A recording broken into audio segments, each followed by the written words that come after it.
Hello, my name is Hugo Prévost, and this is Entretiens journalistique, the podcast about media and journalism. Today, for episode number 48, I'm very happy to have George Weidman on the show. Hello, George. Hello. George, you are well known on YouTube under the name Super Bunnyhop. You also have a podcast called the Dad and Sons podcast. Um, Before we start, well, we're starting now, but the first question I want to ask you is if we take a look at the description of your YouTube channel, where you mostly talk about, of course, video games, but you said you do some pseudo journalistic content. And this is very interesting to me because, well, of course, it's a podcast on journalism. So I want to ask you: do you see yourself as a games journalist? Maybe like 35-50% of the time. Reason I call it pseudo-journalistic is that the topics of the videos run the gamut from traditional interview-based journalism over a problem that should be solved or a piece of truth that might have gotten lost in the muddle. But some of the other videos are more low-key, laid-back YouTube fun, of which I consider reviews to kind of Mm-hmm. sort of fold into that category of. But yeah, the videos that I do range from journalistic video essays to more editorial style content like reviews and opinion pieces, as well as every now and then just fun video playfulness. I mean, it Mm-hmm. was very short lived, but I put a YouTube poop on the channel once, which is basically just having fun with editing. There's some sketch humor on there as well, like some parody commercials.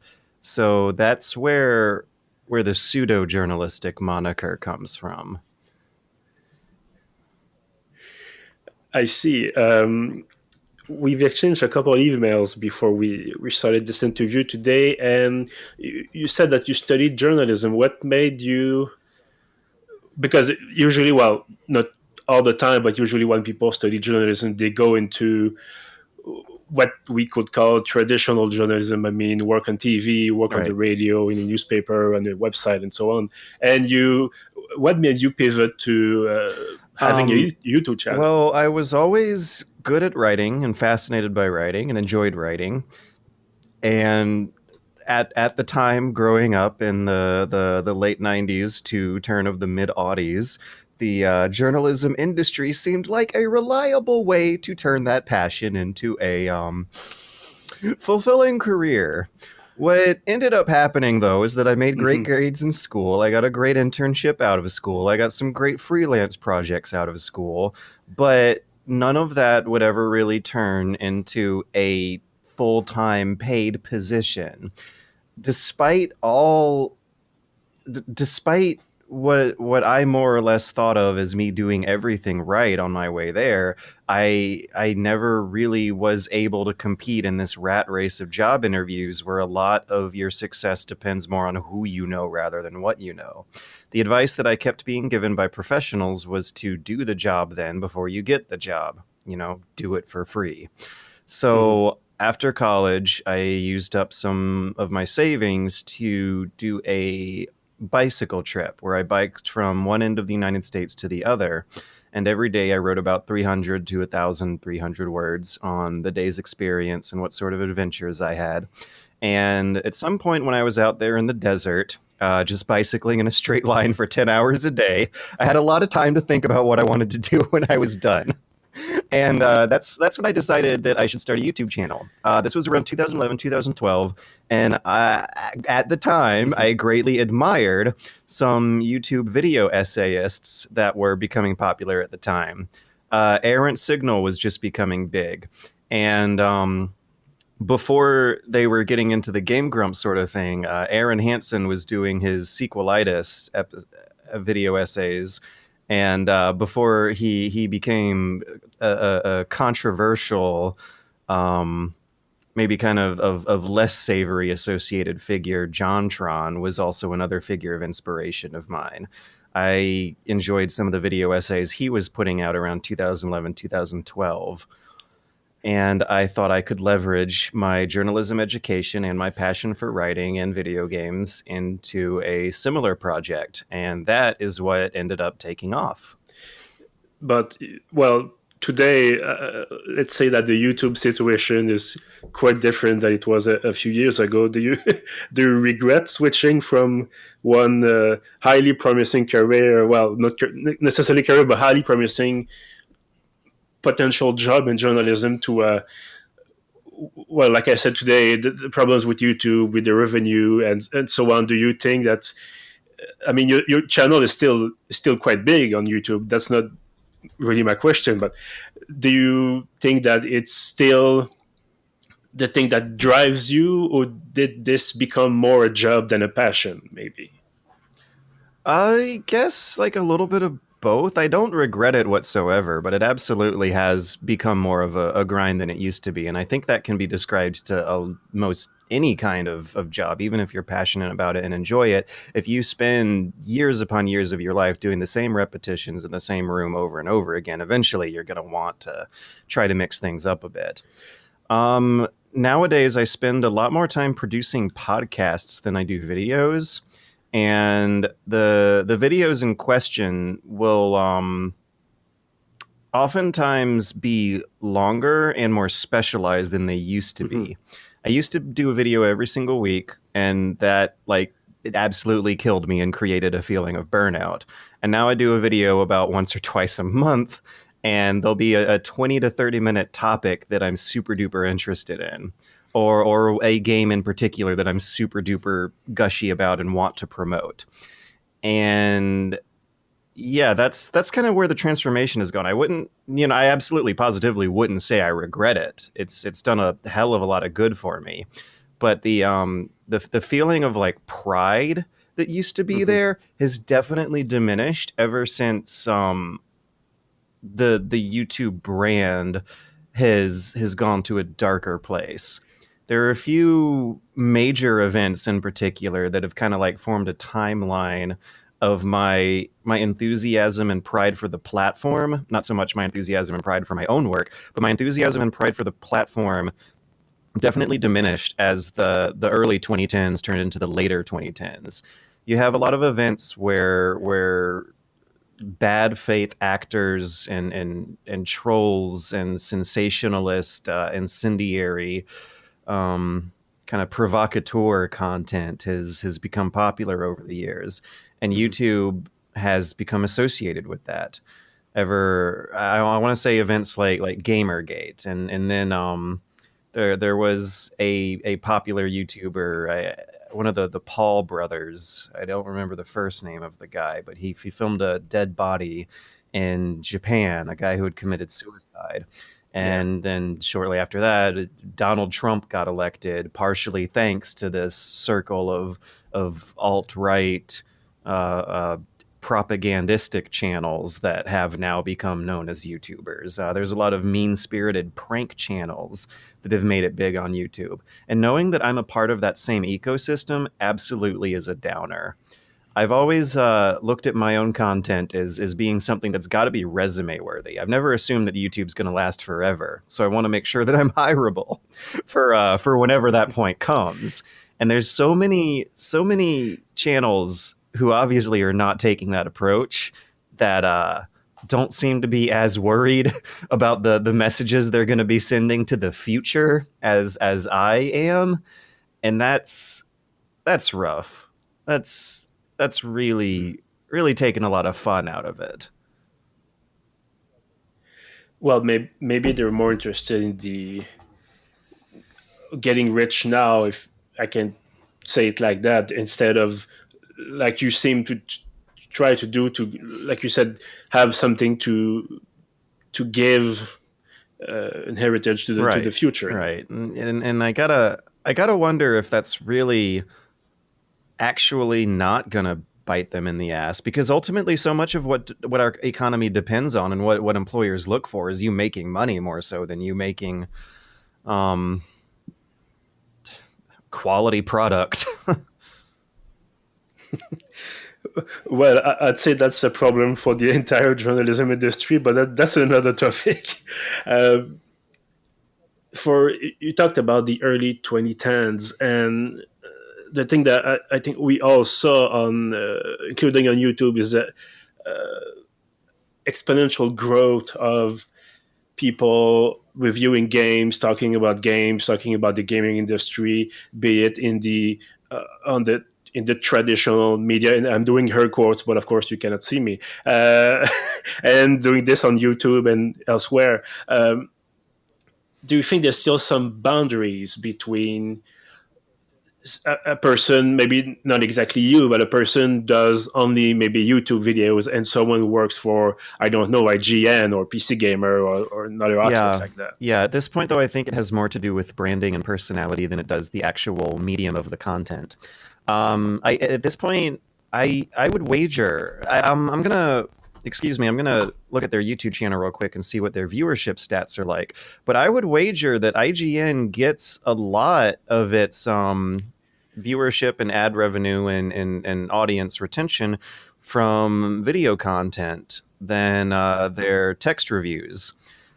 Polygon Mm-hmm. has shifted over to featuring a lot more video content than what their focus was when they launched with. And yeah, I'm looking at their channel right now, and it seems to be kind of a gamble. There's some videos on IGN's official channel I'm seeing here that have less than 4,000 views, and some others that tick up to 50 to 100,000 views. But I'm noticing that they're coming out by the hour. Uh, Yeah. the list that I'm looking at right now on IGN's official YouTube channel Wow. has 3, 6, 7, 8, 9 videos that got uploaded just today. So that looks to me like like a couple people's full time jobs, right? The difference is, and they're Yeah. obviously pouring a lot of time and resources into these videos, and then therefore must be getting something out of it. And the difference between their kind of content, the difference I think is more so between their content and their business model. A quote unquote YouTuber will be spending a lot of time making a lot of videos, maybe multiple times per day if they're like super duper busy and have the formula and workflow worked out. But the branding of their content will be more personable. It'll engage in what they called in my sociology classes a parasocial relationship, where the product that you're selling um, looks like a character that looks more like is a character that looks more like a real person, someone who the viewer might think of as a friend rather than Mm-hmm. as a media outlet that hosts a lot of different people with different opinions and different personalities. YouTube channels will be referred to by the person more so than the company. And is it something that you're Oh, it's maybe happened. trying to achieve too? Do There's you? so many inside jokes and fan communities that have built up around the concept of referring to me as Super Bunny Hop.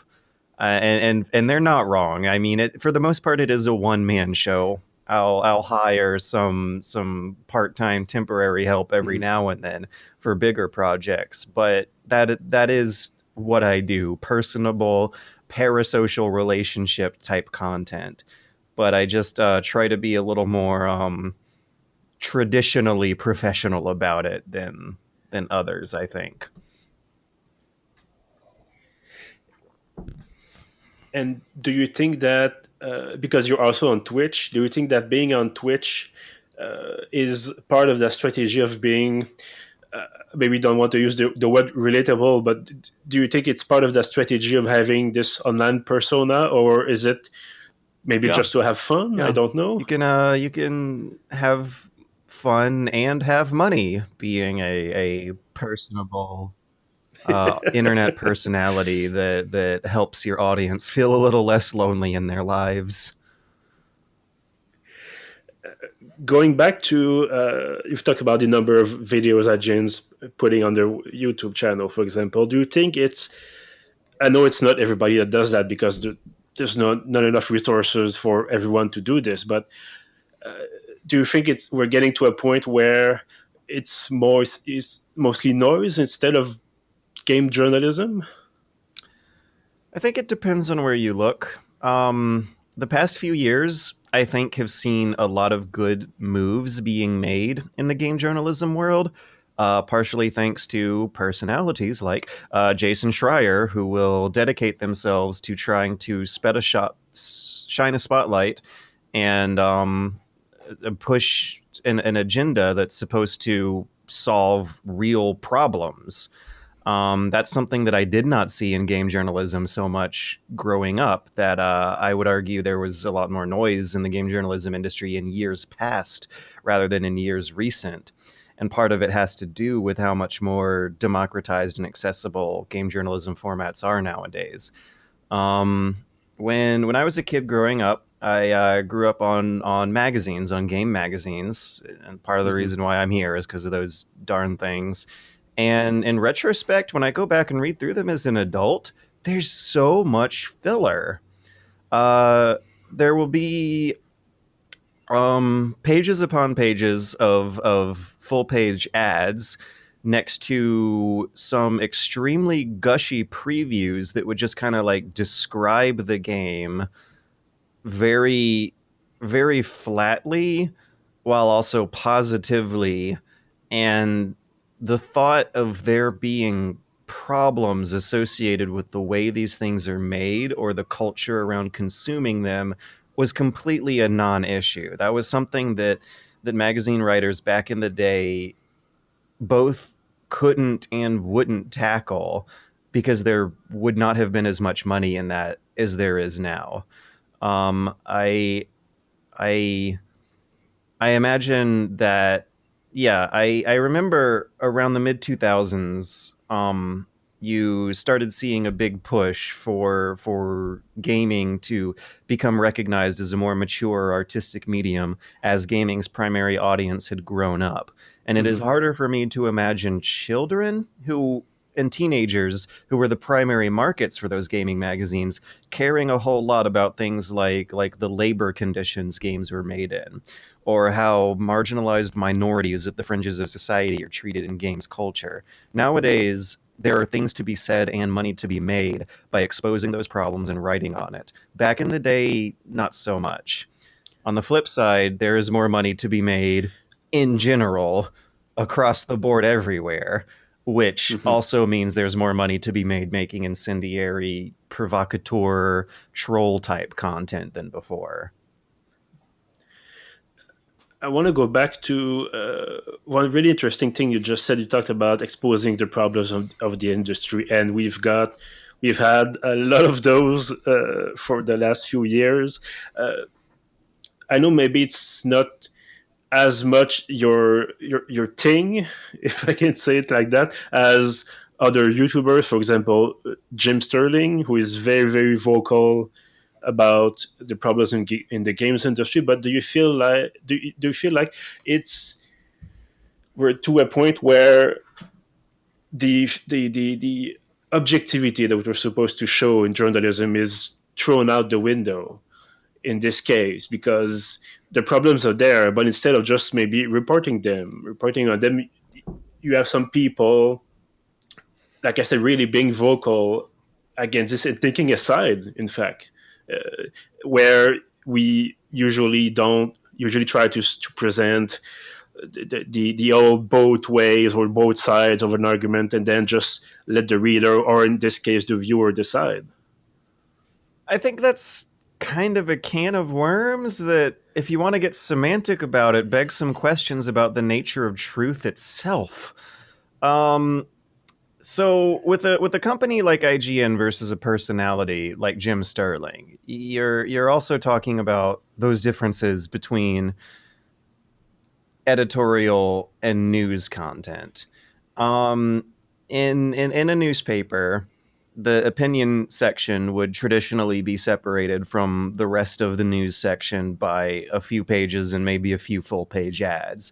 A news article will very bluntly, flatly describe what's happening in the most neutral language possible. And an opinion piece will be written by a usually different author that will provide a whole lot of context and then make an argument based on those numbers being presented.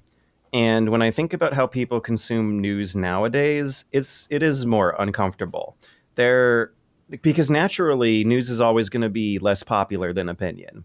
And this is a problem that the media industry, not the journalism industry, the media industry in general has faced for decades. For example, C-SPAN is a U.S. television channel that just plays live broadcasts of Senate and Congress sessions, and it's boring as Hmm. hell. But a coalition of other news networks pay for that. It's not paid for by viewers watching advertisements on it. Um, and they don't make their money off of C-SPAN. C-SPAN is not profitable. C-SPAN is there to provide a service for other companies. In the world of print media, that's analogous to companies like AP and Reuters that are funded by big money clients coming from the corporate world who will be other news media channels who will fund these very boring, dry news stories that they will use to fund their opinion content. And I think I,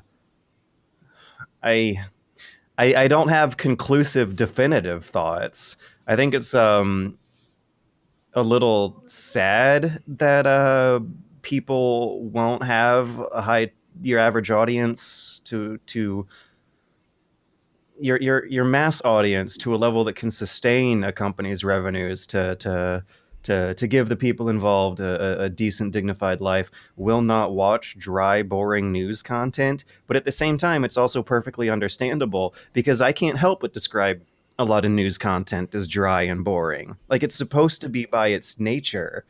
So this Hmm. is a problem that I feel is something that could be solved by industries putting money towards more informative resources together, or by regulations forcing media that is labeled as news to be less editorialized, which I think is how some of the rules in Canada work. Maybe you can fill me in on that.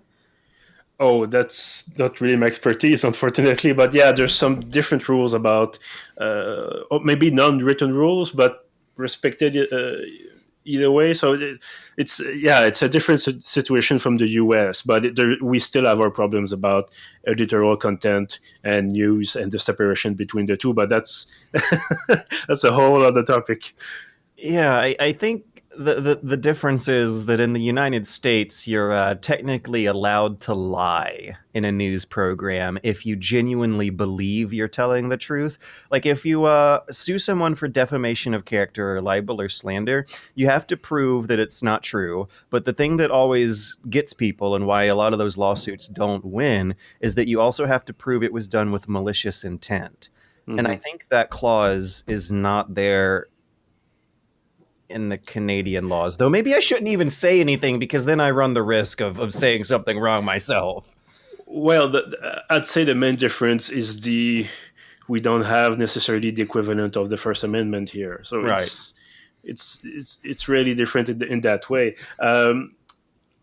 I want to take you back to your own videos, your few last productions. You talked about at length, like you said, longer videos. But you talked about religion. You talked about uh, the definition of truth in the Troy Saga video. Um, is this something that you're playing the game and I could talk about this, and then you start research, or you already know some stuff about this and you just I could go further in the deeper in the rabbit hole maybe and just keep digging, because I don't usually, I mean, I watch a lot of YouTube videos from the gaming community. I don't usually see people telling, "Oh, I read that book," and to talk about talk about this book at length to explain the concept in a video game. So I find it Yep. quite interesting. Yeah, no, I think you more or less nailed it. Like I will tackle a topic, I'll start a research process, I'll find out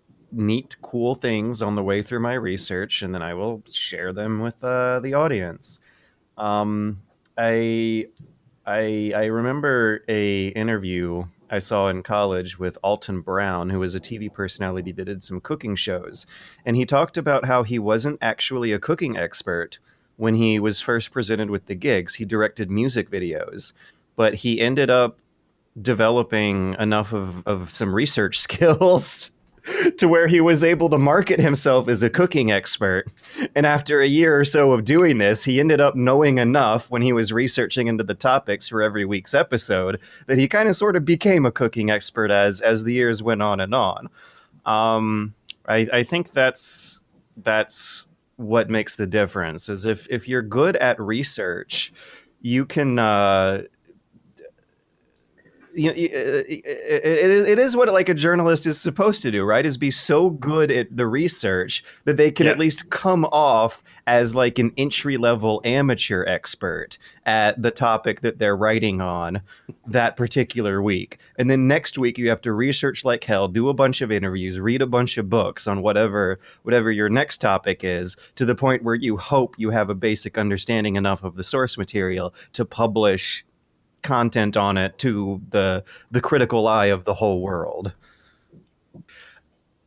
I want to ask you about the future of games journalism. Do you see it as the same situation as it is right now? Do you see a return to the old ways, in air quotes once again, where you have these journalists explaining a problem at length on paper, online, but in a way that it's more traditional? Or do you see really more of a migration towards the video form, or the maybe the Twitter form? I don't know.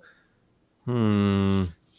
Well, if you can't monetize Twitter content as well as you can monetize YouTube content, I don't know if the future will be there.